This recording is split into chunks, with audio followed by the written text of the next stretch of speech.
All right, good evening, everyone. Welcome to the Judicial Proceedings Committee. Today is Monday, April Fool's Day, April 1st, 2024. We're going to start off with voting list number 22. Actually, no, hold on. We're going to start on voting list 23. And we're going to start off with Josh with House Bill 513.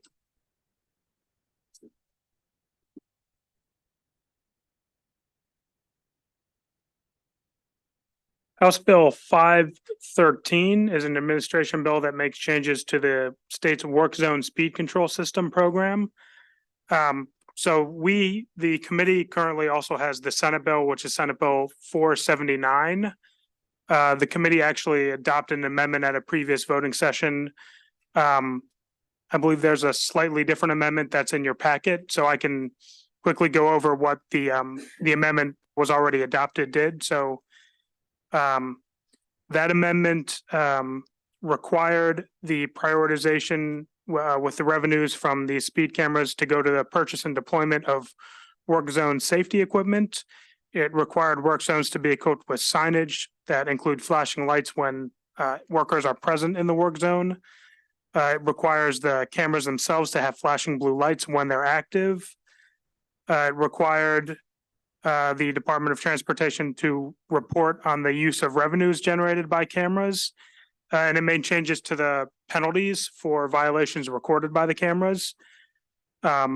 So from under the amendment from June 1, 2024 to December 31st, 2024, the penalty for a recorded violation would be $80. And then starting on January 1, 2025, the amendments created a graduated schedule of penalties based on how far over the speed limit the person was going when they were recorded. And all of those fines would be doubled when if the violation occurred while the work zone was active. So the substitute amendment that you have in your packet is number. So just to be clear, I don't have it in mind. Oh, I think it should be under Senate Bill 479. Yeah, so it's number 123326/1. So it's identical to what the committee already adopted with two differences. So first of all, the amendment imports from the third reader House bill, a provision which allows local governments to maintain the revenues that they generate through the use of these cameras. So under current law, all of that money goes to the state. So I don't believe there are any local jurisdictions that currently utilize this power. So under this substitute amendment, the locals would be allowed to keep the revenues that they generate, with the caveat that they have to use them for public safety or roadway and pedestrian safety purposes. And then the other thing that's different about this new amendment is it strikes the provision requiring that the cameras themselves be equipped with flashing blue lights while active. All right, excellent. So assuming just real quick procedurally, if we adopt this, that'll just layer on top of the other amendment we do, because we are in possession of the House bill. So reconsider, and then so this amendment has all of what we've discussed before, plus these two new provisions. Okay. So the motion's to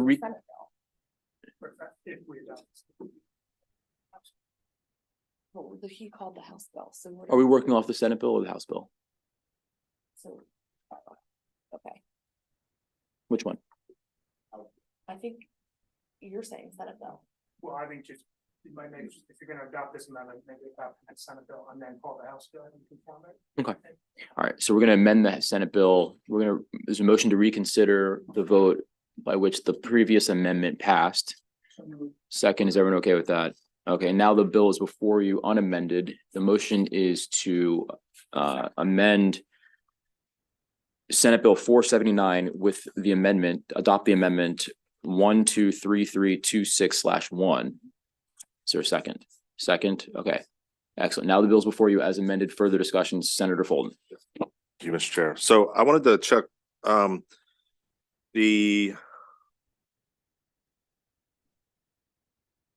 the local government would still have the same fee schedule as written? Okay, and that just allows them to put it back in towards highway safety. Right. So currently it all has to go to the state Okay, and it's, and then the part about the blue lights that we discussed is they didn't have to be flashing even. They just were going to be steady blue lights if need be. But I think there was a misunderstanding that they only had to be like on the cameras when they were active. And the idea was to have them, I didn't care if they put fake ones out there to have blue lights intermittent to make people, as long as they slowed down the entire work zone area. That was the idea behind the blue. Like it would be at the location of the camera, but it could be other places that there would be no camera, but people would still slow down. I mean, that's the intent and the idea behind the bill is to slow down and create a safe work environment for the highway workers. So I would think that keeping that part on there with the addition, the flexibility of that it doesn't have to be on or off when the cameras are on or active, because they're active all the time. I think that was a misunderstanding. They're active all day long. The only difference is that the fees or the fines are doubled when the workers are present. So when the workers are present, the blue light's still on. So I think it's important to understand that you can have them and you can have them staggered out depending on however long, and it may only be one camera that's active. But if you have these, it's an idea, it's an opportunity to slow people down the entire length, which is what we're trying to do.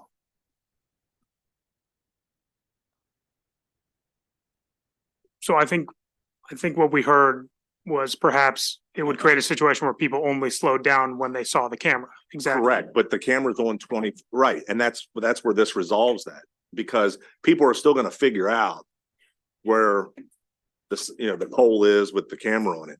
But at nighttime, it's not as easily identifiable, and that's really the only time you're gonna see the blue light. It's not as prevalent in daytime, but because these cameras are 24-hour-a-day systems, the flashing part when it's operational doesn't matter. It's the idea that you could stagger them. It doesn't have to be an actual camera there because you're inside a work zone. It could be the idea that people are going to slow down for the entire work zone, not once they get past the blue light location. That's just an offer. Is there some reason that it has to be blue? It was brought to the attention that blue lights are the point that people really draw their attention to as they're approaching to slow down, because for that moment, they think it's a police officer or some type of enforcement. The only reason I say that is SHA has equipped all of their equipment now for green and yellow. Yeah, but this is a camera. This is this is separate I from their understand. stuff. I'm just trying to understand. Well, the blue would be the opportunity to let them know that, hey, there's either is a camera there or there could be, and to slow down throughout the entire area. That's the idea behind it. Senator James, hey, can you throw him a Snickers? He needs it, doesn't he? This amendment just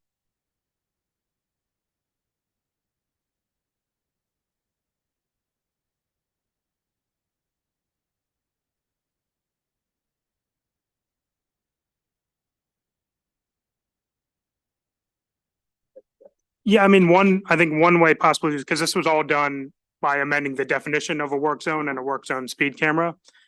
So if you're on the current amendment, 123, 326, turn to page 3 of 6 of the reprint. In this definition of work zone, where we're adding new language, that is equipped with 1, and then 2 is flashing lights that operate whenever workers are present at the work zone. That could additionally read blue lights that flash whenever workers are operating. So it could be blue lights all the time and then flashing when there's actually workers active. Entering into the work zone.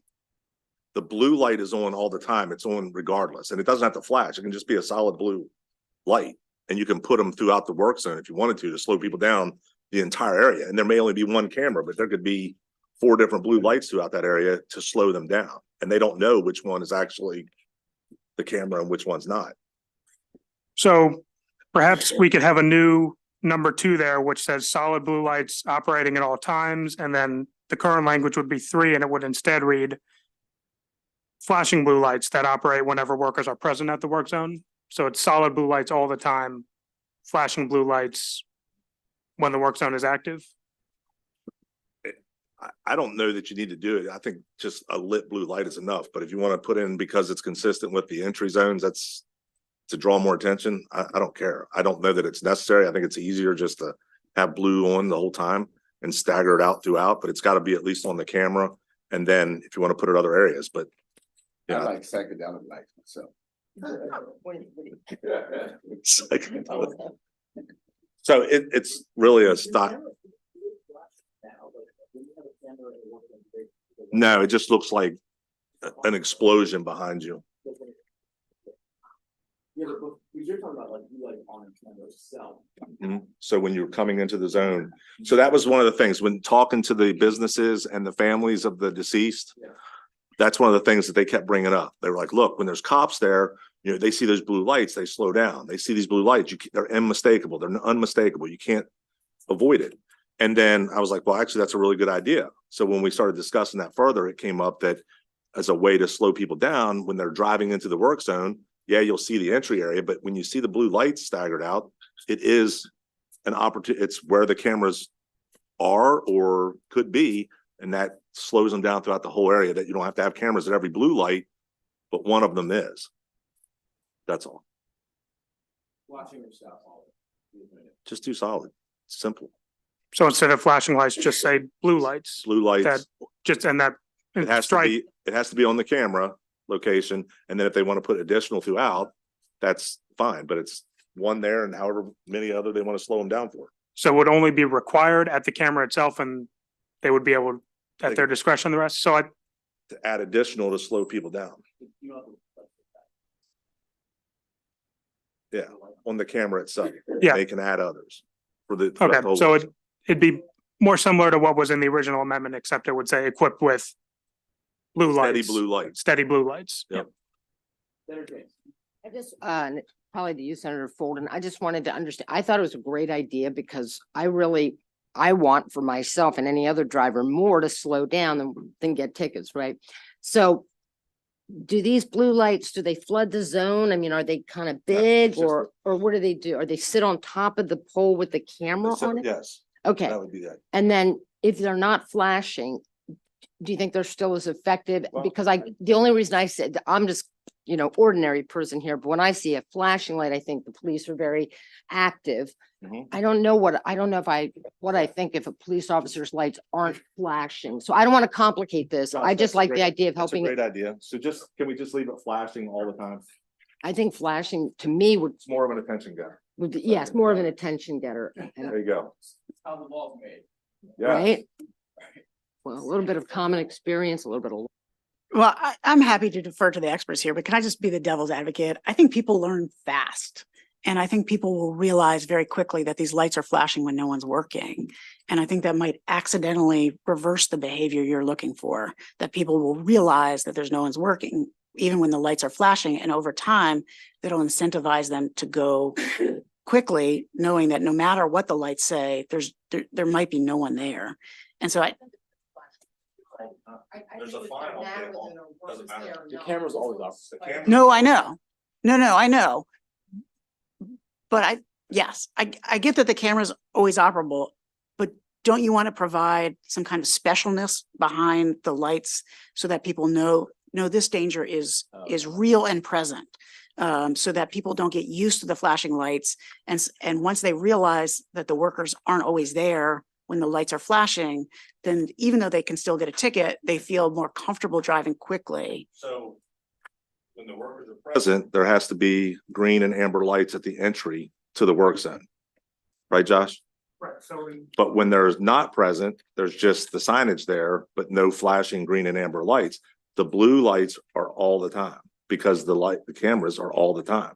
The only thing that changes is the fee schedule. When boots are on the ground, they're double. When they're not on the ground, it's the regular rate, the regular fine. You still get a ticket 24 hours a day. So if you want to run roughshod and gamble it, go ahead, but they're going to be active 24 hours a day. Gotcha. So in your mind, the blue lights are more about the cameras themselves and not the danger that the cameras are representing. No, my idea is that it slows them down from a distance and makes them, whether there's a camera there or not, that there's a legitimate concern that there would be a camera there, thereby changing the behavior, which is what we want to do. Okay, I just wanted to think it through. I mean, actually, the testimony was that like over 60% of these accidents actually happen when the workers are not present, like because Correct. just the precariousness of the work zone itself. So it could make sense. So, all right. So what do we settle on? Flashing lights or Flash. when they're present? It doesn't matter all day long, So that, I mean, the flashing lights, all the time. right, all the time or whenever work. Flashing blue lights all the time. The entry lights are when the workers are present. And the camera has flashing blue lights. Yes. And then did we figure out, Josh, did we, was there, this is probably aside from the amendment, but the allocation of the funds, like how it gets earmarked?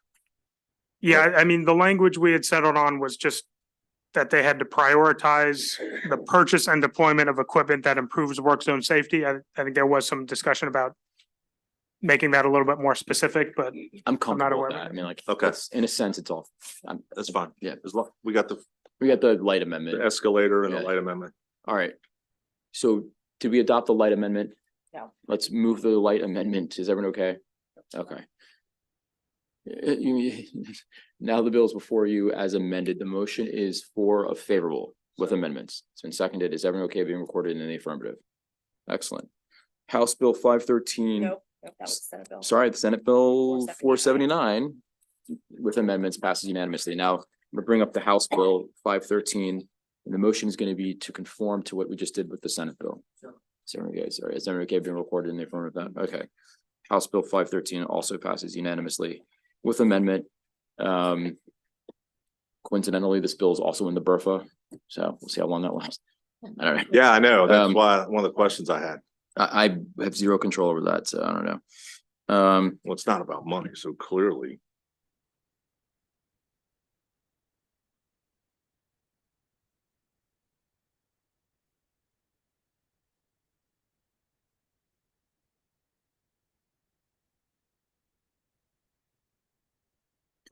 All right, we'll now move on to House Bill 496.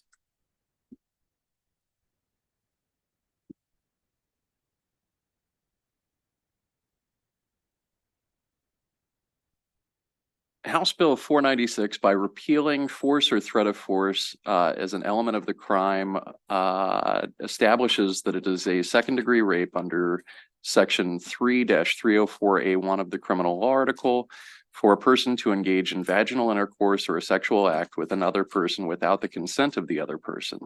The bill also defines consent for the purposes of Title III, Subtitle III of the criminal law article, which pertains to sexual crimes. Establishes that consent, lack of consent, and withdrawal of consent must be determined based on the totality of the circumstances and specifies other factors related to consent as an element of a sexual crime.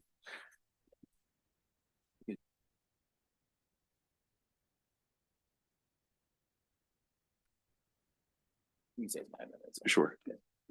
There is a concept amendment for a reporting requirement that would, we don't have it drafted in front of you. So it's a concept amendment that would require the state judiciary annually for a period of 5 years to report information disaggregated by offender age, race, sex, and county relating to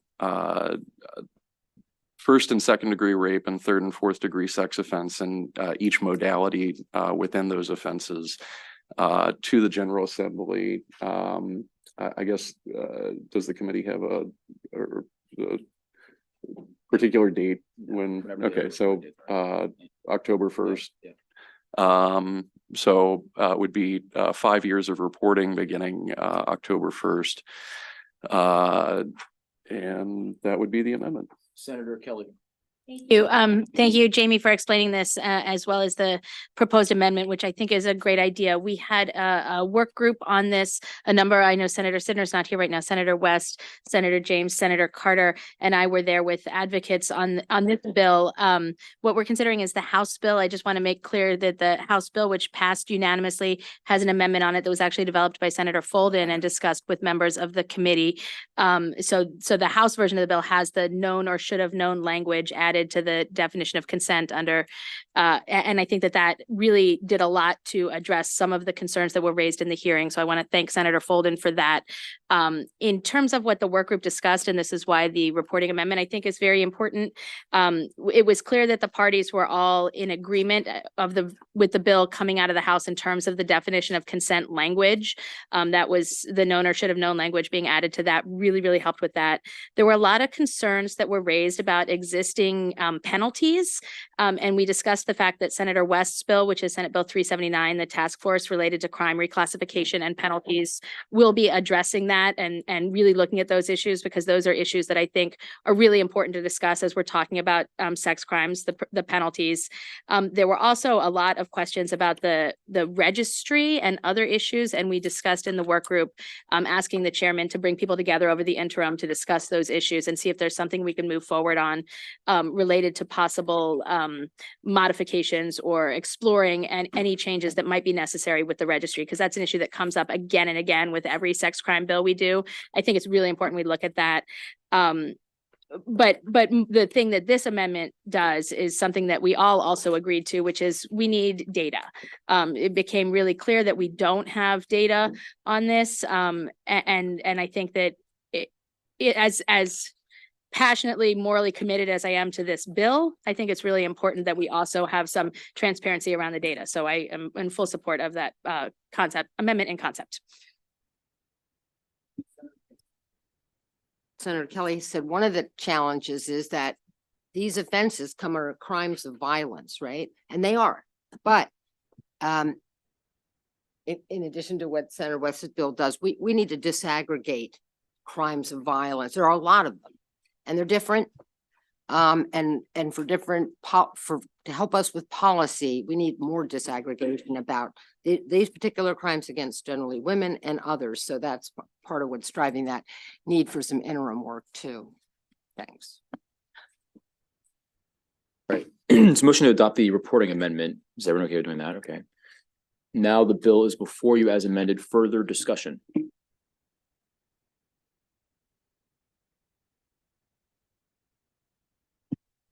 Thank you.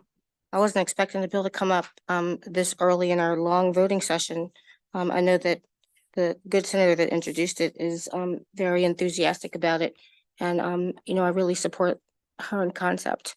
I just told her before the voting session that I wasn't sure I could vote for this. And it gives me great trepidation that I seem to be the only one left that still has grave concerns about this bill. I went over the weekend, I went back and listened to the hearing because I wanted to refresh my memory of all of the testimony that was before us. And there's a couple of concerns that I have, and I guess I'm just going to ask Jamie the questions, because one of the opponents of the bill testified that one of the concerns was that the fact that second-degree rape and attempted rape are treated the same in terms of penalties. And so if you take the requirements are still the same, it's just that one is not completed. And so my first question is, what will we do with that? Because that's basically without force or threat of force, and then the act isn't actually completed, that person, the alleged attempter, would ultimately be subject to 20 years for a crime that no longer requires any force. I'm trying to understand that aspect of it. What would that be? What action would that person have to have completed? I guess let me sort of preface. I don't know that the answer that I'm going to give is going to be satisfactory, but just sort of running down the elements that would need to be proven. So with the statute, second-degree rape as amended by the bill, the state would be required to prove first that the defendant intended to engage in vaginal intercourse or sexual act with the victim, and that was without the consent of the victim. So attempt is taking a substantial step towards committing the offense without actually committing it. And I guess to break that down, in order to commit attempt or attempted rape in the second degree under this, it would be that somebody took a substantial step towards intentionally committing vaginal intercourse or a sex act, and that act would have been without the consent of the victim. So as far as specifics, it's tough for me to sort of conceptually draw that line. Just based on It's the difficult for me language to of the fathom law. too, and that's why I asked you the question, because I'm legitimately very concerned about it. And we know that also in the practical world, sometimes just because there is the power to charge something, whether or not it can be proven, even the state's attorneys consistently claim this never happens. If this never happened, we wouldn't have the need to do the unit of charges expungement thing, because only what could be proven would be always charged. But I'm concerned that, you know, it could be used sort of to force a plea, even where it couldn't be proven, because I'm not really even sure how that is proven. But the other question I have is, it was also asserted that under current law, second degree assault, the vaginal penetration can be digital. So it could be really the equivalent of, you know, a fondle that goes to the level of an insertion, right? I hate talking about this. But I know, and again, I didn't know it was gonna come up so quick. I actually wanted to talk about it in the back. So basically, if that is in fact true, inherent in any type of penetration, whether it's digital or otherwise, there is a level, a modicum, a degree of force. It's inherent in the act. It's inherent, correct? You cannot penetrate without the act of some force.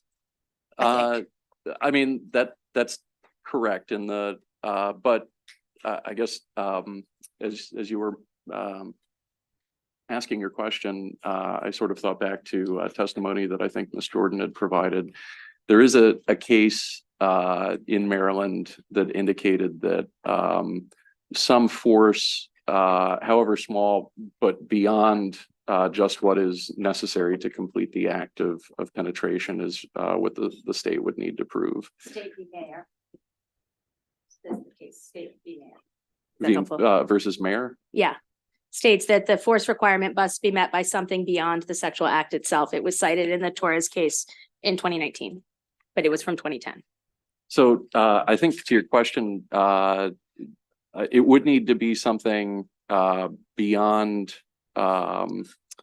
just what was necessary to complete the act. But there are cases that also indicate there was a case that was reading actually just yesterday. And I'm kind of struggling to come up with the name of it on the spot, but it was on the Eastern Shore, 2 minors and the victim protested during the act of sex and asked the defendant to stop repeatedly, and the court found that that repeated insistence on the defendant stopping did indicate or satisfied the force requirement or threat of force requirement, because the victim was protesting, but the defendant continued to engage in vaginal intercourse. So I think based on the. So what was the problem there? If the court found, first of all, that's not consent if she continued to, or the victim continued to. Right, and so the defendant, or I think it was ended up being a juvenile case. The respondent in that case, I believe it was the Court of Special Appeals, and I can pull it up if you give me a moment. But the Court of Special Appeals found that there was enough evidence to sustain the conviction in that case. So the current law effectively worked in that case. Is that correct? That's a loaded question for council to answer, Senator. Rape conviction. Right, they end Right. up with the So- adjudication. All right, I'm not going to belabor this. I just want to say that this is a serious step. There's not a single human being, I don't think, that agrees with rape. I think we all know that we need to change our culture and change our education. And we've already actually taken substantial steps toward changing our laws. I'm still struggling with this because of the fact that as much as an unwanted sexual aggression is terrible, saying no without the person that you're saying no to exerting any force, I struggle with that being a second-degree assault. And even though I think there are real concerns in terms of the victim, the accuser, and their state of mind and the way that they may be traumatized or have PTSD from prior trauma, I think that is a consideration that could be given to a trier of fact. And that is a consideration that should be weighed in a totality of the circumstances analysis. I just think, and I know, first of all, I know Ariana's probably, Senator Kelly's probably really fuming over there with me for doing this.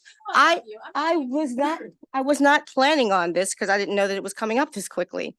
I wanted actually a little bit more time to contemplate it and actually have more discussions about it. I know that we can't discuss it. This is a very serious thing. This is very, very serious thing. And I know that the House just like sailed it on through. When I've talked to some House members, you know how the House is. They aren't as scrutinizing sometimes as we are, right? So I'm not going to belabor them. If everybody on this committee has a will to pass it, I'm not going to be the person to stand in your way.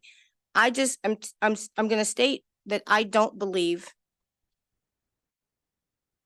this is the right thing to do for this reason. When you consider the testimony that we heard in actual circumstances that have been put before us in terms of the specific situations where people may not have fought the person off or physically defended to the point where it was clear that resistance occurred, they froze, or maybe even they acquiesced because they were traumatized. You don't have to, I don't think you have to feel there's a threat of force I don't think you have to fear that they're going to come at you with a knife or shoot you in the head if you don't comply. I think there's the very nature of the act and the situation and the circumstances are traumatizing. My point is, I agree with everyone that has said there are different ways that a person responds. You may fight, you may thrash, you may freeze, you may even acquiesce. But at the end of the day, you said no. You could be coerced or pressured into submission. I just really honestly believe there are better ways to handle that in the law. I think that the better way to handle that in the law is to make it clear or state emphatically that these acts don't necessarily negate that it was forced or that was rape. That if a person freezes or if there's no visible signs of resistance, that is not in and of itself an evidence that the person consented. I think there's better ways to handle it. I'm afraid because even though many on this committee give huge, tremendous amount of deference to our state's attorneys, I think they are currently able to get convictions for the most part, and this is another tool that is likely to be abused. And when you're talking about young people, and you're talking about college students and teenagers and people that go to clubs and get drunk, which is, I think, one of the people that testified said that only 19% of rapes are with strangers. Most rapes are with acquaintances or people that actually know each other. I fear this is a tool that will be gravely abused. And with that, I'm just going to say, have your will. I think it's bad policy.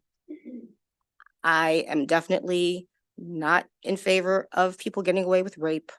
I don't think the ones that are actually reported and prosecuted really do.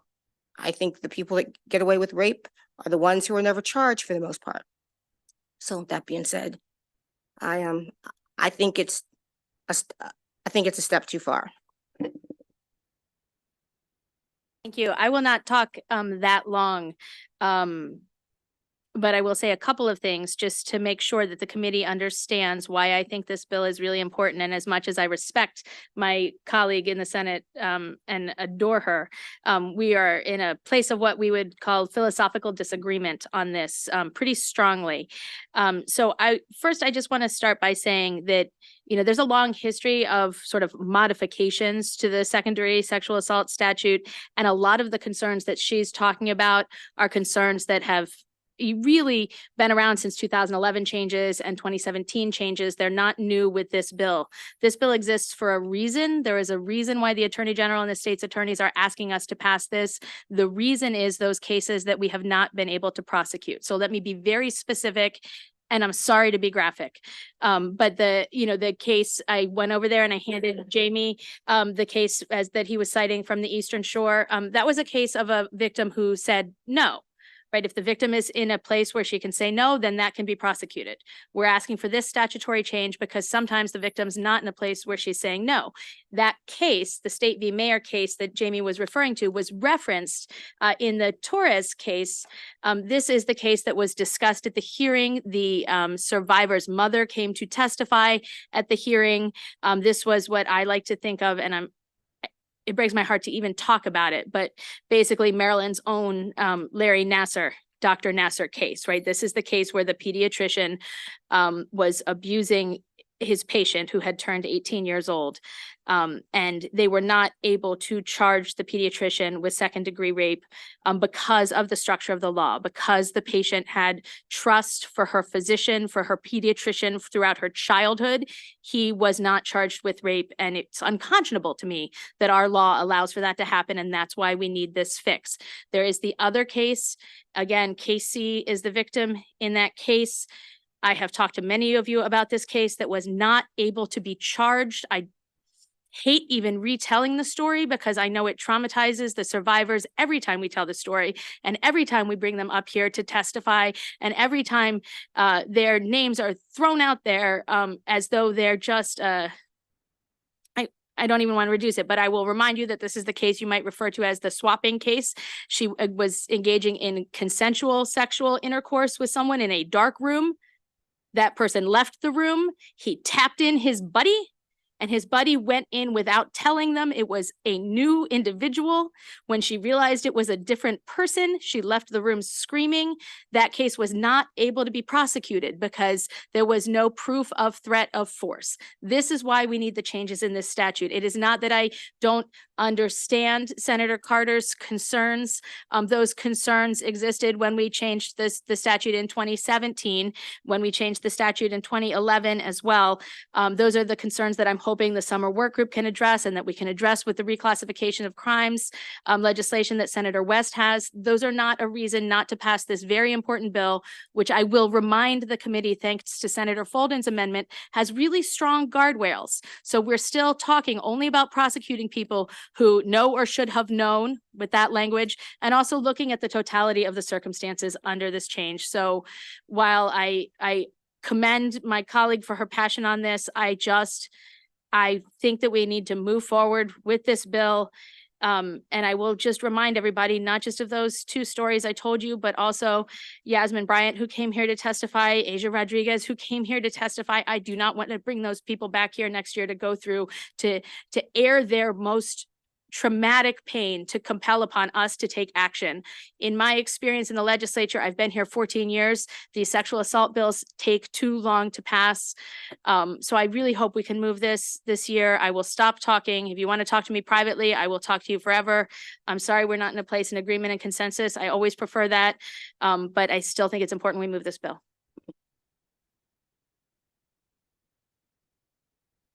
So I would ask just to clarify for the Myers case, if you could just do a recitation for the record to make sure it's on record. Sure, Mr. Chair. And I was actually referencing a case that came after Myers. It was an unreported decision called Inree Connor P, which was 2015 MD App Lexus 1126. And I'll just read a couple of sentences just to clarify what I was saying was the record before us established that Connor used actual force when having intercourse with Stephanie, who repeatedly resisted his advances. In addition to telling him earlier that she did not wish to engage in sex, she told him no and get off of me. Once he began, repeated no and get off, and he continued. And the case goes on. There was an admission by the defendant as well. It was correct. That was second-degree rape or a delinquency for second-degree rape. But just to clarify what I was saying earlier.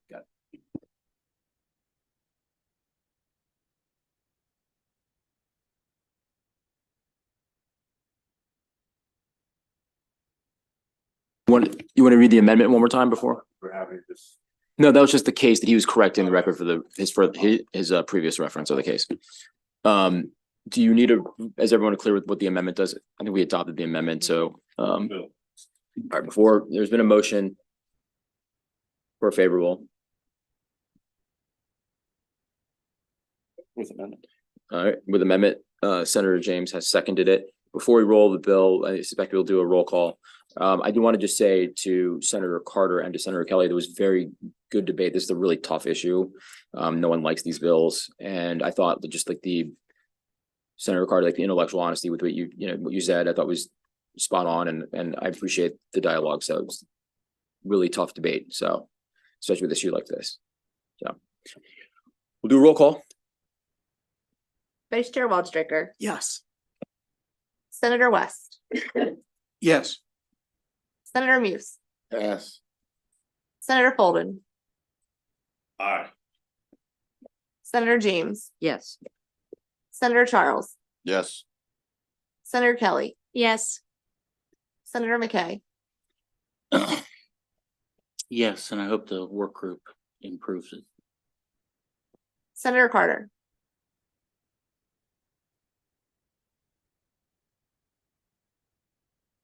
So my core set of principles tells me that I have to vote no, even though I know that it's futile and I know that it'll be used to infer that somehow I am still holding on to antiquated concepts in law, which is not true.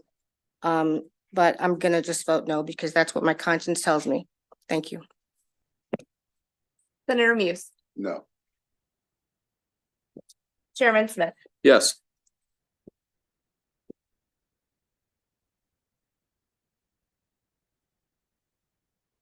Bill passes with amendment 8-2.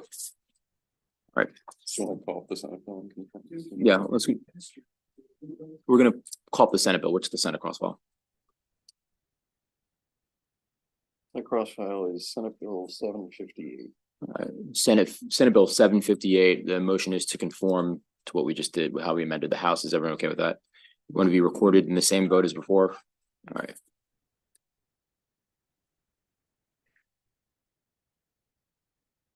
All right. can we do the ones that were joined? Say it again. Can you do the ones that were?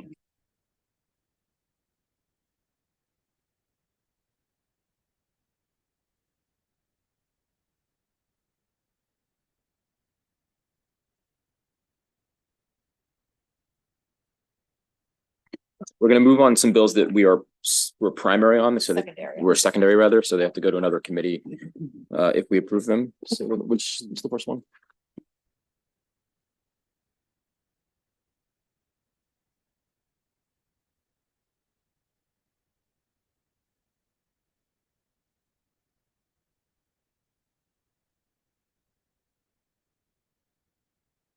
We're gonna do House Bill 1171.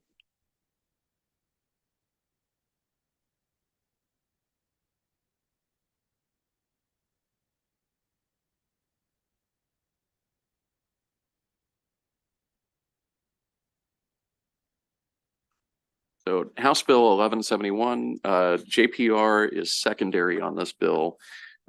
This is the bill that repeals the prohibition against and related penalty for selling, offering for sale a non-latex condom by means of a vending machine or other automatic device.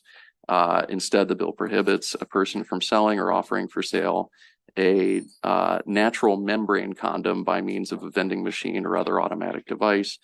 The Finance Committee further amended the House version, which matched what the Senate had done. What the Finance Committee's amendments do, they remove the penalty and enforcement provisions from the prohibition. Clarification. Thank you. So this was the issue that Jamie actually identified for us, and we just needed a little time to work out with the Department of Health that they were comfortable not having the $10,000 penalty if you're distributing those membrane condoms, because we thought that was maybe a little bit steep. So the Department of Health was comfortable with that. So that's what this amendment is.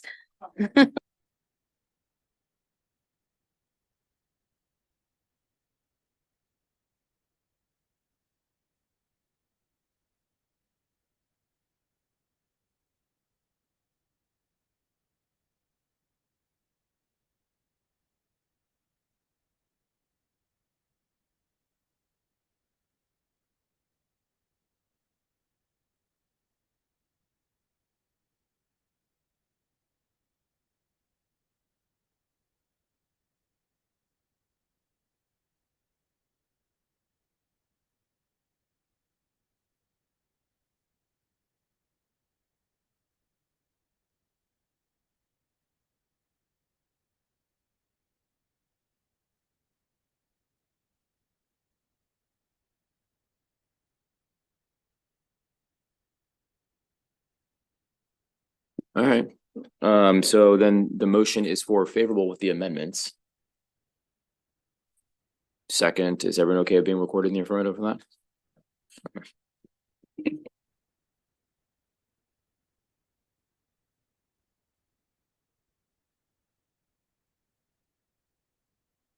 House Bill 1157. House Bill 1157 establishes the Grow Your Own Educators Grant Program to provide support to eligible non-certified education support specialists, professionals interested in teaching who pledge to fulfill a service obligation. It's administered by the Department of Education. The program provides grants to local school systems and collaboratives for certain teacher candidates, expenses, and program administration costs.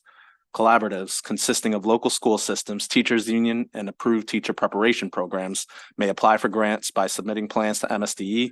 Beginning in fiscal year 2026, the governor must include in the annual budget bill an appropriation of $5 million for the program.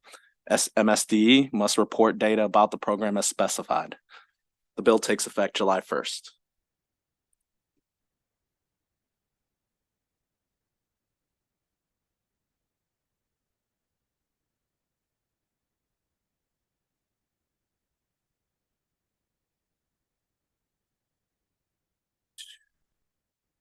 Give me 1 second, just pulling it up.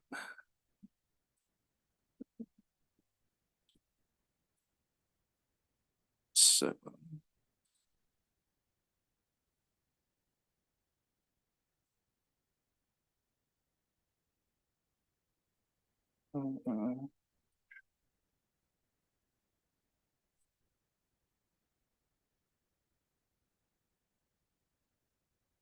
I'm sorry, that provision actually was taken out of the House bill for the $5 million appropriation.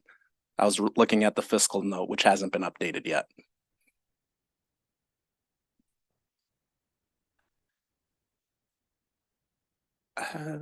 That I'm not sure about.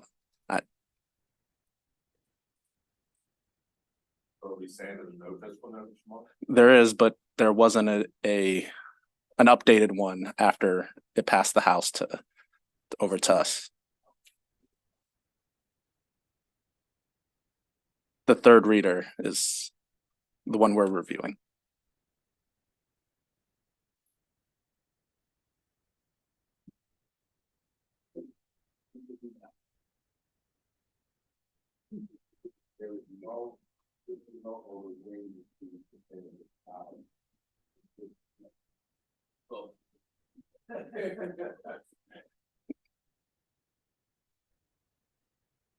Sorry, if we could come back to this one. Apologize, I didn't know this was not updated.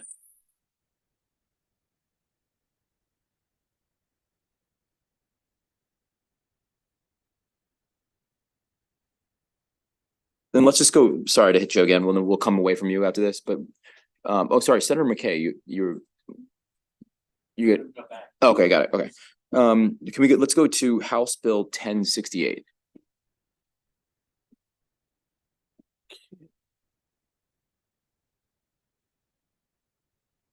Yep. So this bill requires that the comptroller implement procedures to offer an individual filing a Maryland resident individual income tax return electronically the opportunity to register to make an anatomical gift in accordance with the Maryland Anatomical Gift Act through a hyperlink to the anatomical gift donor registry established under the act.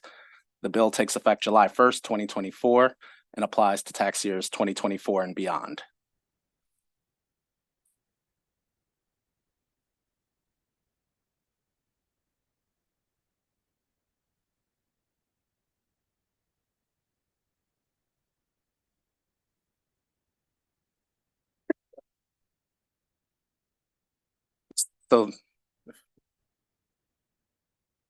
So there are no, we're just gonna move this clean, right? It's already been, so just motion. Right. This was what the House gave us, and the fiscal note reflects the latest. Got it. Great. So motions for favorable. Second. All right. Is everyone okay being recorded in the affirmative? Yeah. Excellent. All right, let's bring up the Senate cross file. It is Senate Bill 577. Senate Bill 577. Yep. Do we need to make a conforming amendments with motions to conform to the Yes. House? Motion to conform the House. All right, second. Is everyone okay with being recorded in the affirmative on that? Excellent.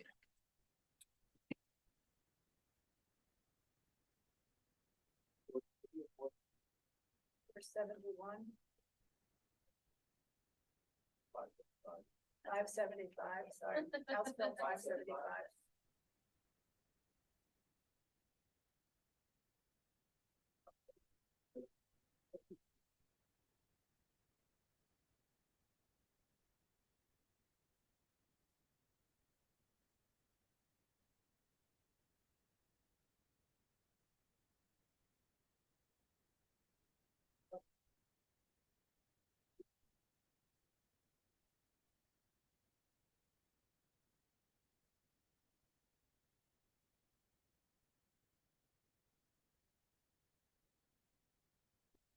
Same amendment as 471. Were they the same amendments as the House?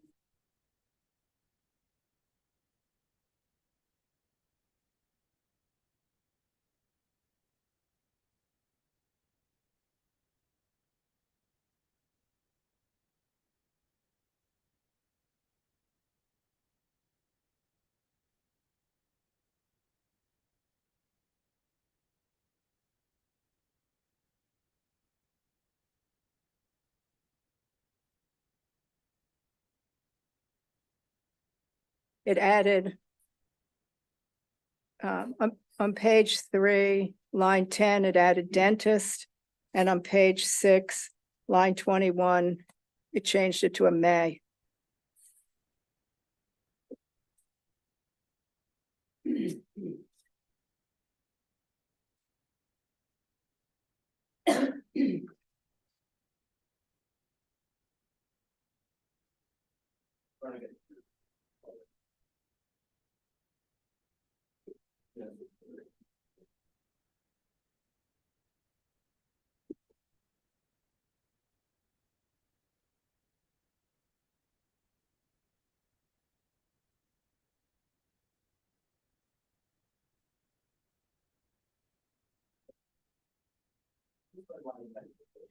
So the dentist was a request from the subcommittee in the House because this was a list of people who could sort of verify that an act of abuse occurred. And the thought was that if somebody gets punched in the mouth, that they might have dental bills.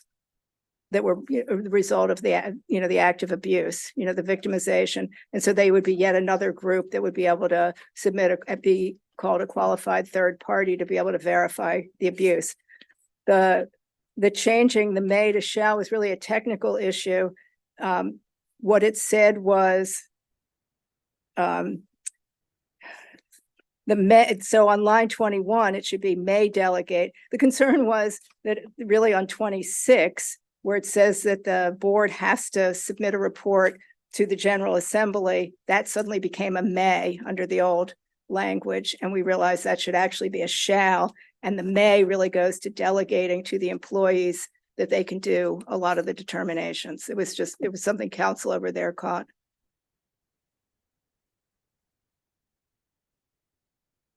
It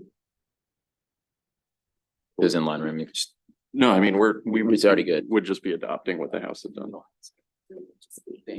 Yeah, we had sent over the senators. Okay, so it's just straight. So the motion's just straight favorable. Yes. Motions for favorable. So Senator Fulton. Question. I just have a quick question. So it says that it's $1 million just for the administrative portion. And that the only fiscal note I see is that it says in italicized letters that it would be significantly an increase to the budget, but $1 million of this is just for administrative. So this bill isn't just $1 million. This is a significant increase that's not even totaled, not even tallied. Yeah, what that would indicate is the fiscal note writer thought that it could be in excess there. In excess of what?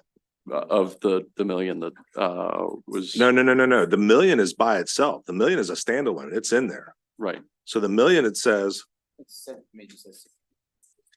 including bypassing just for administrative costs, it's gonna be well more than $1 million. so it says that $1 million is just, it says general funds and expenditures increase significantly, including by approximately 1 million annually exclusively for administrative costs. So it's saying $1 million just for administrative costs or costs plus a significant increase. So they haven't quantified what the significant amount is. It's more than $1 million. Right. So and just to sort of, I guess, echo back what you had said and Sure. in my own words, the fiscal note says general fund expenditures increase significantly in italicized language beginning in 26. And that significant includes an approximate 1 million annually for exclusively for administrative costs. Well, that's including an additional 1 million. So it's saying that it's significant, including, it's not saying for, right. It's not saying exclusively for that. Well, I think conceptually how I'm viewing it is what the fiscal note is saying is that we'll take the solve for X, right? X is significant. We don't know what that number is, but within X. As a part of X is $1 million extra. Correct. Right. So that's what I don't know. Like when they put it significant, is there a minimal amount that it has to be before they put that word in there? I don't know the answer to that And question. what is the amount currently that goes to the compensation? I would say just the CICB. I don't know. How much It goes may be there fun. already right now? So But the significant increase is the fact that the office would be receiving many more of these claims, many more, because we're Yeah. really increasing who's eligible and we're taking away the barriers. Yeah, I to understand paying that, people. but So what, if I can just finish. should, So we need more staff. That's what the significant increase is. that's not, Okay, that's can I- not all. Okay, and then the governor may put in more money to the pot to distribute. So instead of having, just continue reading. I think it's around 2 million. It doesn't say may, it says general fund expenditures increase significantly. Doesn't say may. Well, the million is for staff, for the office. And that's what I've said. I said And- it's for administrative. So Yes. that's not, but that's within the variable of significant. So it's $1 million plus whatever else is coming. So my question was, Well, how much does the CICB get now? I think the fund is about 2 million. And then I don't have in my head how much the staff is, but the million would cover the increase in staff that it will take to administer, to So, handle this many more applications. so you don't know how much of the 2 million right now is for staff? No, that's what's in the fund. I just don't know off the top of my head how much the staff. But there's gonna be an because- additional million plus the increase, the significant increase. No, the million is. Can I- Can I, yeah, I'm sorry, just once, just to help provide some, so, yeah, sorry, Senator James, go ahead first. I'm trying to, so if you keep reading on, obviously, the revenues also increase, and because there's gonna be federal matching funds that Yes. come in to help with this. Not gonna cover the entire spread, but there's a lot more money that's coming in from the federal government, and the reason why we waited on this, we need the budget and tax authority to do this, so it's I didn't planned hear for. what you said. No, it's planned for in the budget, because we had the budget folks approve this and they're planning for it, but also federal matching funds will flood in and revenues will come in, and so too will expenditures. Is not going to cover the entire cost of the spread of the increase, but there will be a significant money coming in from the federal government to help with this effort. And that's all between that and between getting the budget and tax approval, because the governor has already planned for this in the budget. I think we can move forward. For 2026, there's no impact in 2025, and the feds match at about 75%, which includes going towards some of the staffing. That's why I think the number isn't exact. It's hard for them to pinpoint the exact number.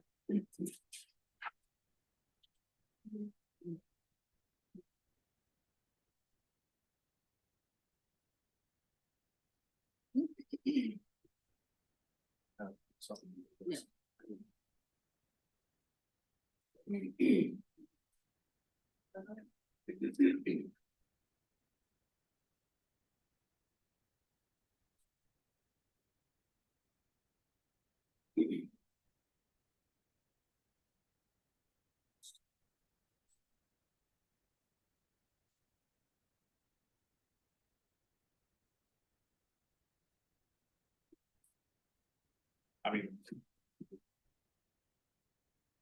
you can do, I mean, I know you're ready, you guys are ready to go. I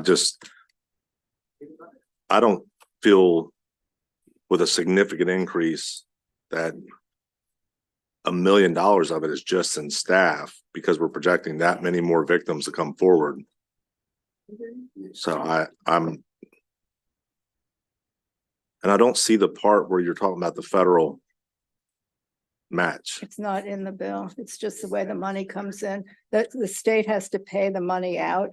And then when they go back, the feds go back and look at how much we've paid out, and then they match up to 75%. Senator James. I think what would help my colleagues understand, and me too, just what would be the limiting factor? It's hard to predict, right? We're going to expand the eligibility. We're going to seek out those matching funds of hopefully 75 to our 25. We'll add some staff. If we haven't put any particular cap in the bill, what is your understanding of what would be the limiting factor fiscally in the bill? Where would we stop if we were flooded with 1,000 or 2,000 claims? How would we deal with that equitably under the expansion? What are your thoughts on that? So it's open-ended how much more money the governor is going to put in. Right. I think if they're legitimate claims after that money runs out, then it would be up to our office to reach out to DBM and say, what do you want to do? If it's September, Right. that's different than if it's June on Right. what you do with it. But so far, because it's been so restricted Right. on who could receive the money, we haven't paid out as much as maybe some people would have wished. That's where this bill came from. Right. You saw all the advocates testify. And really, on it. without historical data, it's hard for you to project We forward. don't know. But you'll, over the It's years, gonna you'll be be- better Exactly. able to give us an estimate. Is It's that going to correct? change so much when you remove some of the restrictions. It used to be that you had to prove that you informed law enforcement within Well, I know, 48 hours yeah, and that yeah, you I know about those testified restrictions, at the right? hearing. And so without that, we don't know how many claims we're going to get, which is why we don't have good data on So we're how not many. requiring that anymore? That's what, you no longer have to report it to law enforcement. You no longer have to cooperate. You So do. the government is gonna continue to fund people that are not cooperating with law enforcement or a government entity, we're gonna just give money to people that are just gonna perpetuate the problem instead of helping be a part of the problem solving. So you still have to prove that there was a crime and that you had reimbursable expenses. So you have to pay it first, and then we're the payer of last resort. Who they prove the crime to? If they don't report it to law enforcement, they're just reporting it to you guys, and you're like, yeah, that sounds like a That's crime. what the qualified third parties are about. So you could go to a domestic violence program and be in their shelter. Maybe you got a protective order. Maybe you have a doctor who says that your injury is. I think anytime we incentivize people that are victims to not come forward, either, I don't care if they change it to report it to law enforcement within 30 days. But anytime we incentivize people to not cooperate with law enforcement or to report violations of crime where they're the victims to law enforcement, I think we create a bad, that's bad policy. And we're doing it at the cost of taxpayers who are overwhelmingly law-abiding citizens that we're going to pay more for people just because they don't want to tell the police. You know, that should be a part of it, because otherwise the cycle continues. And if we're talking about the Victims Injury Compensation Board and wanting to end the violence cycle, part of that has got to be accountability of the perpetrator. And this bill absolutely wipes that out. Well, it doesn't wipe it out in the sense. It wipes out the requirement. Wipes out it's still the easiest way to show that you're a victim of a crime is to report it to law enforcement. That's going to be the simplest way. This person is still going to have to prove it. So But I don't understand why we would allow that to happen in the first place. I think it was a barrier for true victims.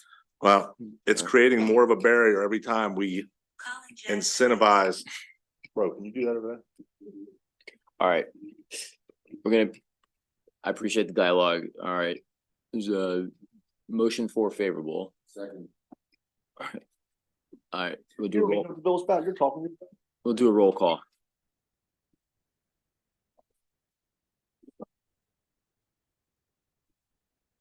Vice Chair Waldstreicher. Senator Sidnor. This is the victim's compensation. Yes. Senator West. Yes. Senator Muse. Yep. Senator Folden. Nope. Senator James. Yes, and I hope you all will continue to report to us on how this new, you don't have to get a new expansion.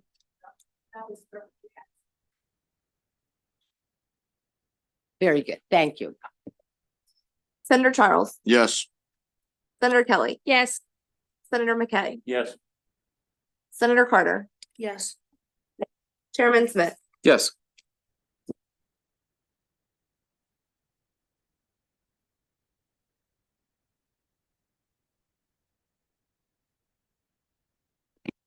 All right.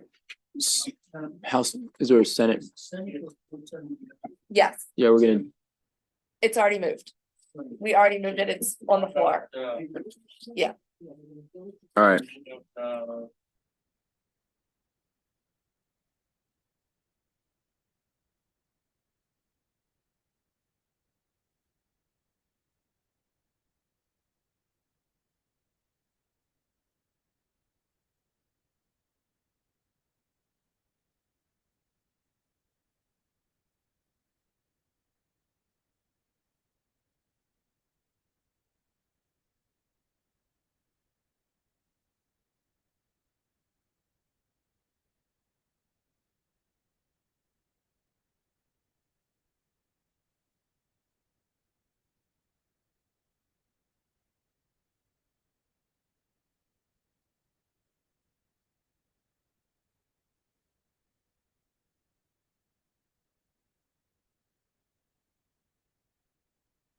So we moved the House version of this earlier in the voting session, but this. No, we didn't.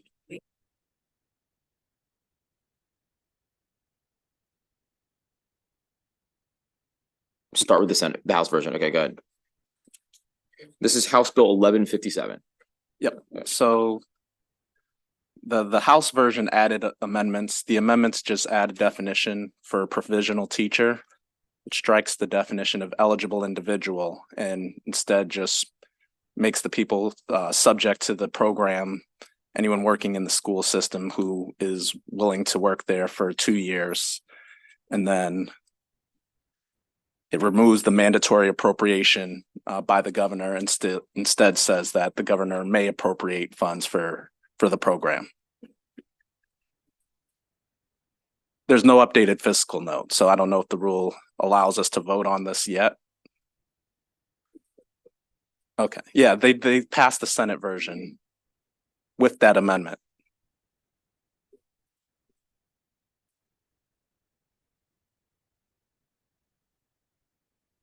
Yes. Yes.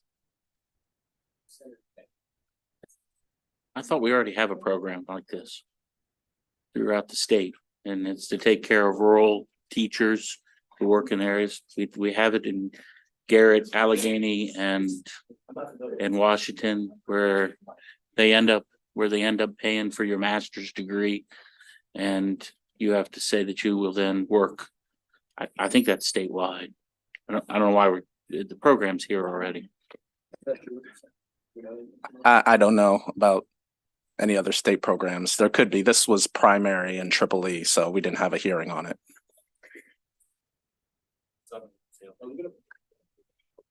We'll hold this bill one more. I'm gonna have their counsel come over to see what their discussions were with the fiscal stuff, and then.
All right, hold on. We're going to the Senate bill in a second here, but we're gonna go to since we are secondary on Senate Bill 590, then we're gonna go to Senate Bill 177. Senate Bill 590, and that is Shamari.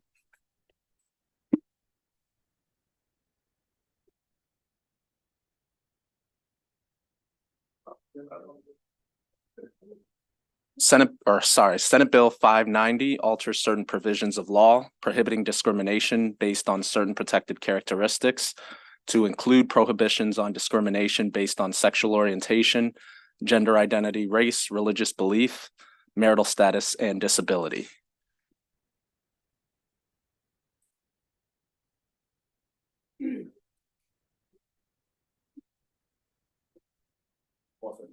I've never heard that phrase, religious belief. Usually don't we just say religion? It just sounded like we were using new phrases where we don't. So there's certain areas that say religion and other areas that say religious beliefs. There was another bill that we heard.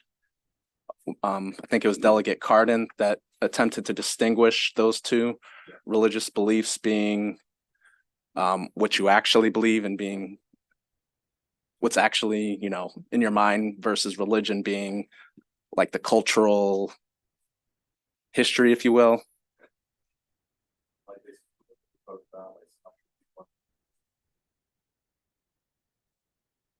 It's messy. It was actually. Let's hold this bill. Yeah. Let's hold for now. Well, okay.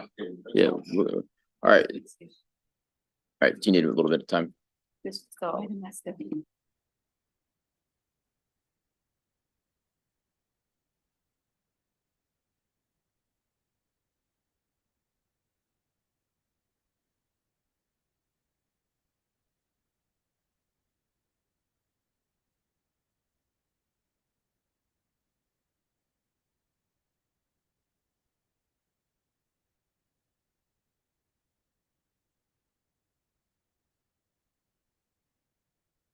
All right, we're gonna do HB 960 while we wait for this to come up. 960, and then we're gonna do. I want Jamie to come back here when we finish after we do this other one. 960, local bill. House Bill 960 repeals the requirement and all related provisions that in the city of Frederick, for a district court judge who tries and commits a vagrant or other offender of municipal law or ordinance, that the judge assign the offender to work on the public roads of the county or city of Frederick whenever practicable. We're gonna do a motion.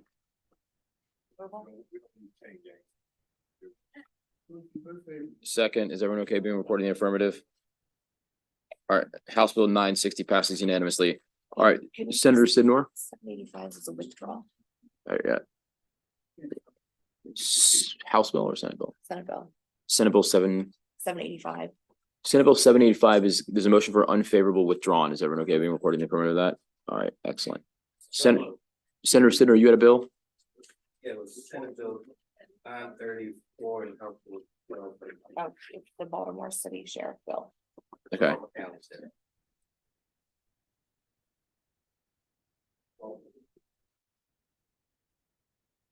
So 1213. And Shamar, let's do House Bill 1213. House Bill 1213 establishes the salary of the Baltimore County Sheriff as follows: 90,000 for calendar years 2024 and 2025, 138,000 for calendar year 2026, 143,000 for calendar year 2027, 150,000 for calendar year 2028, and 157,500 for calendar year 2029. In subsequent years, subject to constitutional requirements, the salary is that established by the Baltimore County Council in its annual budget. Pursuant to constitutional requirements, the salary increases take effect at the beginning of the next term in office.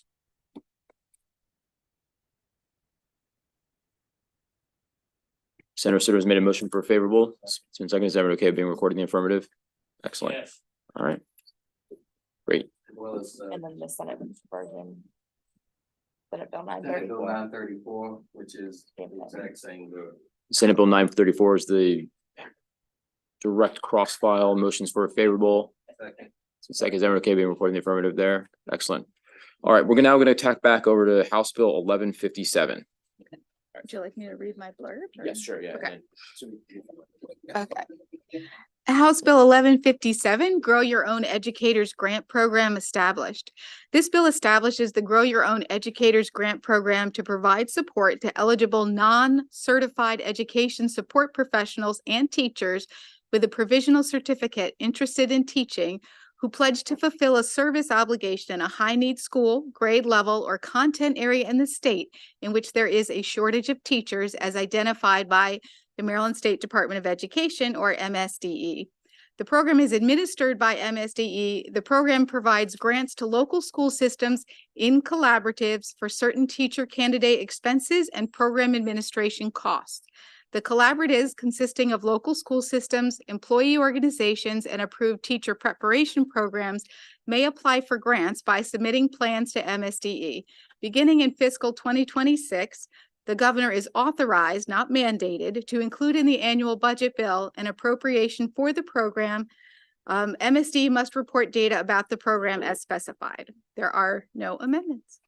So question was, are there other, two questions from the committee before you read, is are there other similar programs already in existence, which I think is no, but I'm not sure. Senator McKay had that question.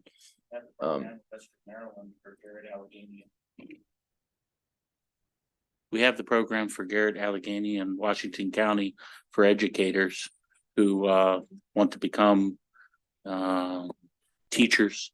And FSU, it's a master's program, that type of stuff. And my understanding is that's statewide. So you are correct. The Maryland State Department of Education has a program called Maryland Leads, and this is basically codifying that program, but there's no state money for it.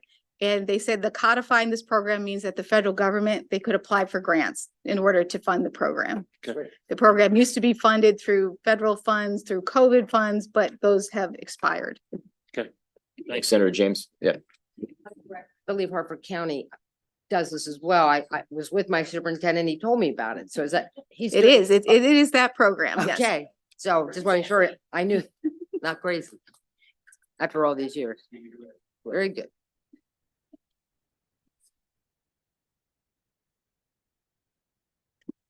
Right, so, and then the second question, I know we don't have the actual fiscal note, but there is fiscal impact. It's an authorization, not an allocation, so. Correct. Okay. So motion for favorable is in second. Is everyone okay being recorded in the affirmative? Yeah. Excellent. All right, so that House Bill 1157. Thank you Yeah, very much for that, and Ms. then Claire. do you want to do the Senate? Yeah, we're bill? good. Yeah, what's the Senate? Senate bill is 930, Senate bill 937. Senate Bill 937. It's the House cross file. Motions for favorable. Second. Is just. to confirm. No, it'd be favorable with amendments because there's a slight amendments to the House bill that have to be added by the Senate. Got it. Favorable with amendments. Everyone's okay. All right. Thank you very much. Thank you. Great. Thank you. Oh, well, I'll miss y'all too.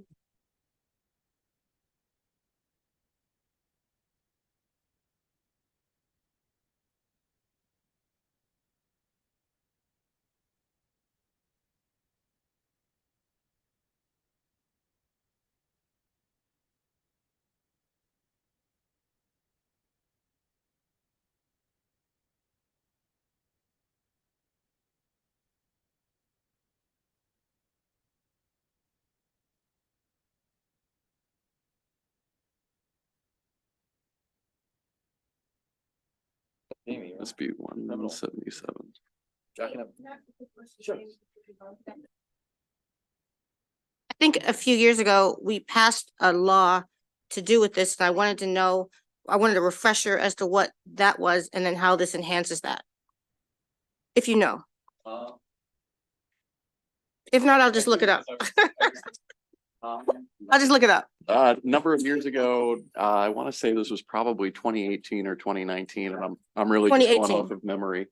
I think. The General Assembly passed a law that specifically provided that it was unlawful for a law enforcement officer to engage in intercourse or sex act with somebody in their custody. And I'm paraphrasing what the law that was passed was, but ordinarily that was prosecuted up until that point as misconduct in office.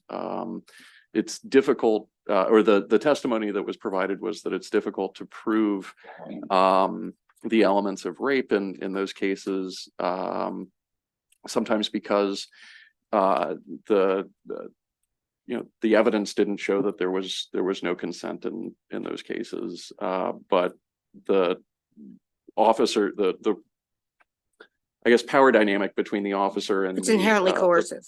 Sure. You're in custody, you want to go, you don't want to be. And that's essentially what the testimony was, as I recall it. That was a number of years ago.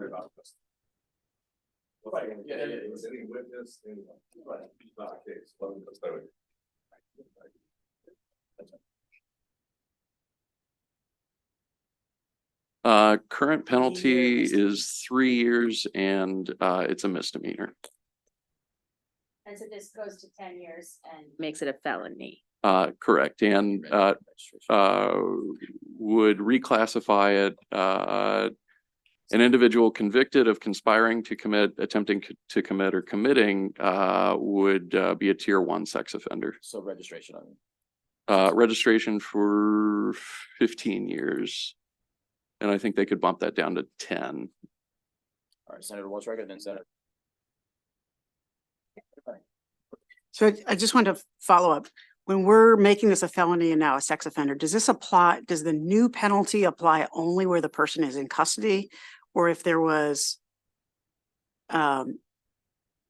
sex between a witness or a witness after the case or someone tangential to the case, does the new 10-year penalty and the sex offender and the felony apply outside of custodial circumstances? Sure. And let me read you the statute, because I believe the General Assembly actually came back in a subsequent session and amended the applicability.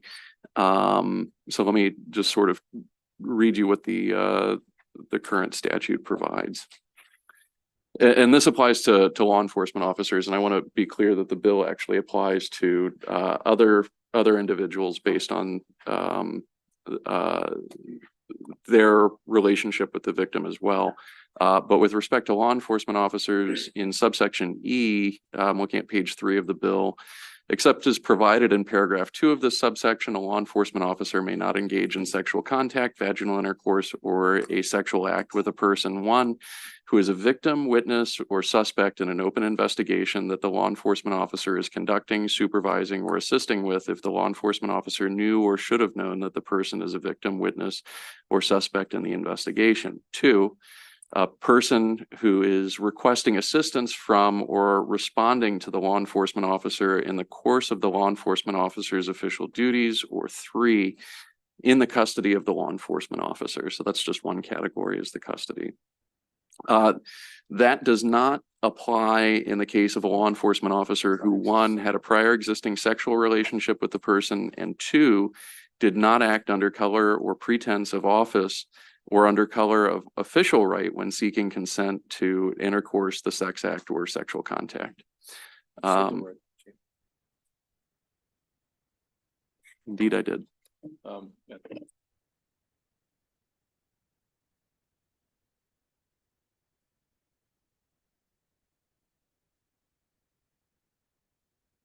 Thank you. Do we know how many cases since the change in law in 2018 were prosecuted against law enforcement in the state of Maryland? I'm just kind of curious why we're asking for this change, all this again. Looking at the fiscal note, Senator, Judiciary advised that there were 6 violations of that section in district court and 11 in circuit courts. I do want to point out that this also applies to correctional officers, court-ordered service providers, and DJS employees as well. So I'm just curious. There's 6 since that time. And 11. Since in the past 6 years, there's been 6. Oh, no, that was fiscal 23. Okay, but we don't know what they were. Yeah. If they were corrections or whatnot. Right, I don't have that information. And then, correct me if I'm wrong, but it's very specific language in here that talks about that who is a victim, witness, or suspect in an open investigation. It doesn't speak about what type of open investigation. So if someone has a malicious destruction of property that they report to law enforcement, and the officer reports out there, and it's someone, I don't know, vandalized their mailbox, right? Malicious destruction of property. Being that case would be an open investigation and potentially not closed out, it would be open till it's solved, right?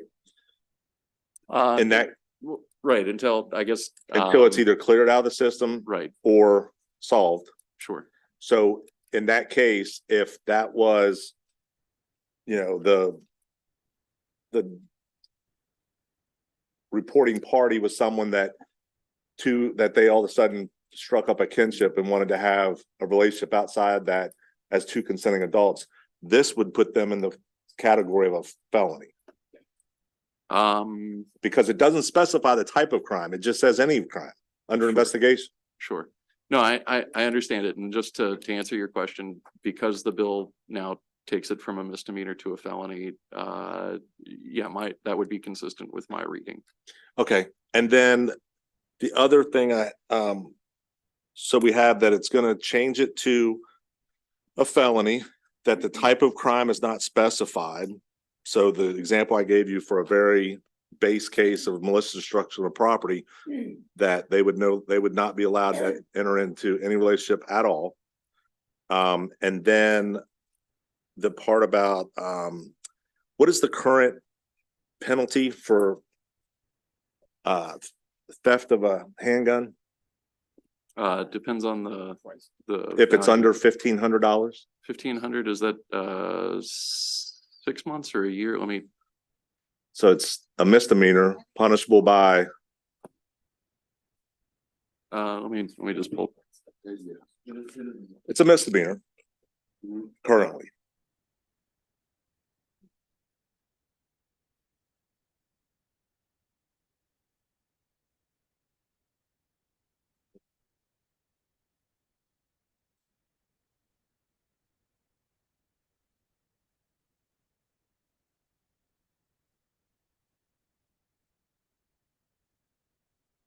Let me just read you what the theft penalties are. For less than $100, it's a misdemeanor up to 90 days, and or a $500 fine. Between 100 and 1,500 would be 6 months imprisonment and or a fine, or 1 year imprisonment for a second or subsequent.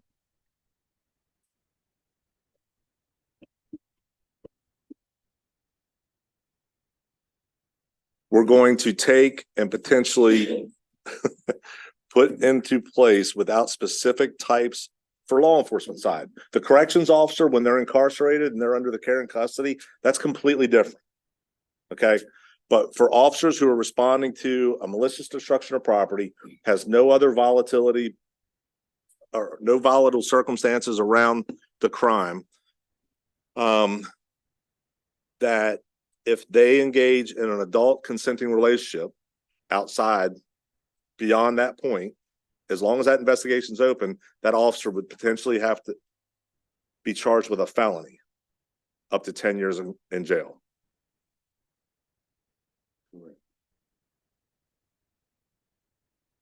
Yeah, this is, yeah, we need to tighten the language or something, because that's horrible.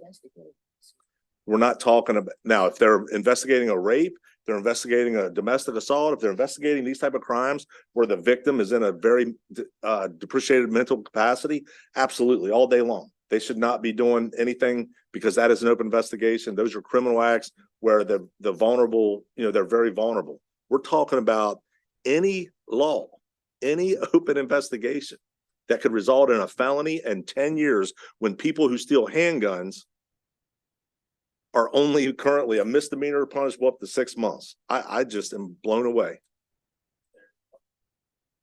Thank you. With all due respect, it's interesting. I had a similar kind of fear and passion about the previous bill. But we just passed that bill. I happen to hold the view that a person in position of authority, such as a police officer or a corrections officer or the like, are in an incredible position of trust, an incredible position of power. I also live in a jurisdiction that we had something called the Gun Trace Task Force, where routinely officers would threaten, coerce people, let them believe if they did this or that or the other thing, including sexual acts, that it would go better for them. And if they didn't, there'd be actual retaliation. So I don't think that this should hinge upon whether the underlying crime being investigated is a misdemeanor or felony. The issue is, are you in a position of authority? Are you responsible in this case in some way? Are you investigating the case? Do you have the person in custody? And did you abuse that authority by having sex with this person?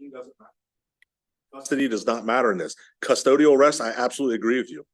Custody does not matter in this. They could be a witness to a destruction of property where someone gets their mailbox busted by kids going down the road and they can't solve that crime. Thereby, that case is still open until it's solved. Would it be that difficult for the officer just to wait until the case is finished? But what I'm saying is if a witness is there and they decide their only contribution is, oh, I saw this red car go by, I didn't get it tagged. They're attached to that case. They're not in custody. But if they find some little likeness towards each other, this bill says they can't go out. And if they do, that's a felony up to 10 years. Custody is completely Not go different. out, have sex, right? It's not just dating. Is it dating or is it sex? Look, I've been married almost 30 years. I don't know what it's called now. What I'm telling you is that it's defined. It's defined in here as sexual conduct, vaginal intercourse, or a sexual act with specific people under the individual's authority. That's what's defined here. And it's defined and it includes a witness, not a custodial arrest. If you're in That you have to have had sexual contact, vaginal intercourse. after the case, anytime the case happens, Senator, anytime the case begins an investigation, it is an open investigation. And if there are a witness, not a person that's in custody, but a witness to that case is also included in this, thereby subjecting that officer to a 10-year incarceration and a felony. Well, maybe there can be a creative amendment that says not being a witness. Or non-custodial. All right, hey. Categorically exclude witnesses. All right. All right, you got council real quick, and then we're gonna go to Senator Kelly, and then we're gonna go to Senator Carter, and then Senator McKay. So Senator, just the full scope of the prohibition is not only that the person be a victim, witness, or suspect in the open investigation, as you pointed out, those could remain open for some time. But the second part of that is that the law enforcement officer is conducting, supervising, or assisting with that. And knew or should have known that the person was a victim, witness, or suspect in the investigation. So the second part, I guess, is the relationship. What's that? Everything I've said. Sure. I just wanted to point out there's a second dynamic to that, is that the law enforcement officer does still need to have a relationship with the case. If he's the officer that is subject, that is summoned to a scene for a malicious destruction of property, a theft inside of a clothing store, and all of a sudden he's a young guy that's 23 years old working the road and strikes up a nice little friendship with the manager there, who's the reporting party of a theft. She's a witness, a part of this case. Once that case is gone, right, they can get together. But if that case stays open and all of a sudden some months later they decide they're going to start dating, by the way this is written, correct me if I'm wrong, they violate this because that's a witness and the case is not closed or has been solved, thereby, because it's open, could be charged with a felony in 10 years.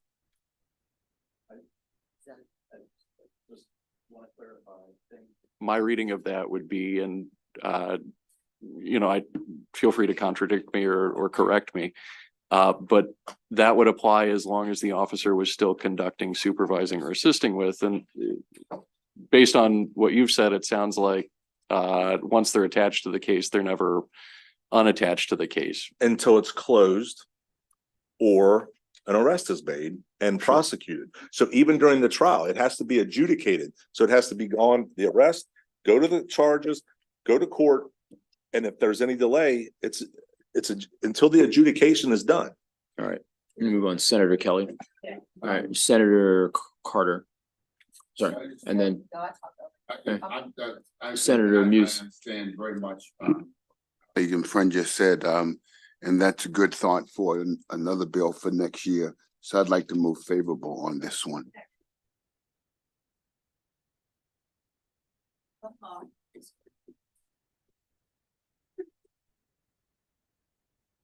I look forward to this debate on the floor. It'd be good. I hope you're the floor leader. I got it, bro. I got it. We're gonna have a good dance. I got it. Yeah. This is terrible. Ballerina. This is terrible policy. Ballerina. To have a 10-year felony. This bill could be better. This is not the way it goes. I feel that way about many. Here's what we do. We're gonna, it's 7 o'clock. This will be the first bill we bring up tomorrow. Oh. You wanna, who's good? You're gonna be the floor leader on the bill?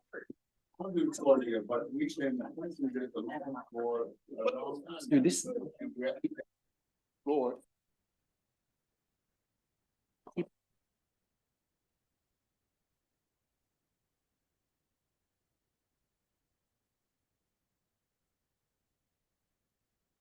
In the city.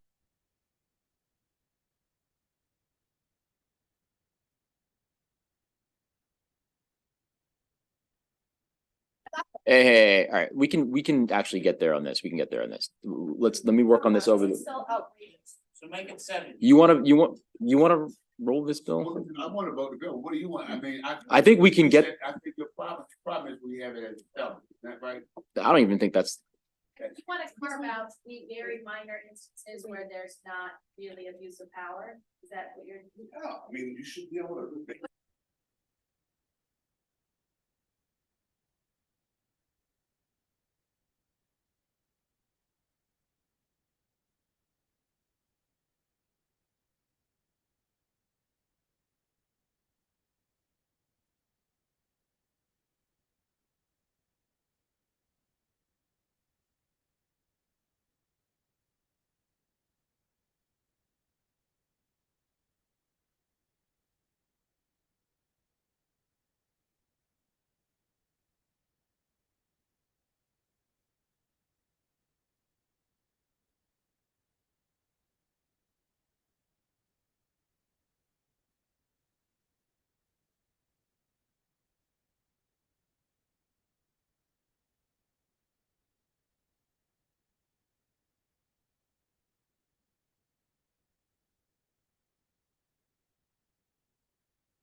tomorrow.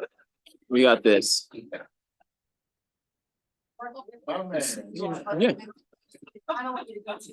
No, I hear you. I actually agree with what you're saying. I agree with you. There are legitimately just witnesses that these things occur with. They're just I- a witness, but it's still in a bad intent to influence the outcome of the case. I gotta tell you, I couldn't agree with her more, but I think we're close. But this, all right. This will be the first bill we. Yeah. It really All right. shouldn't. That'll conclude voting for the evening. Good evening, JPR. Hey, All right. Jamie, what is meant by on page 2 of the fiscal note? And who's texting you? The people who are subject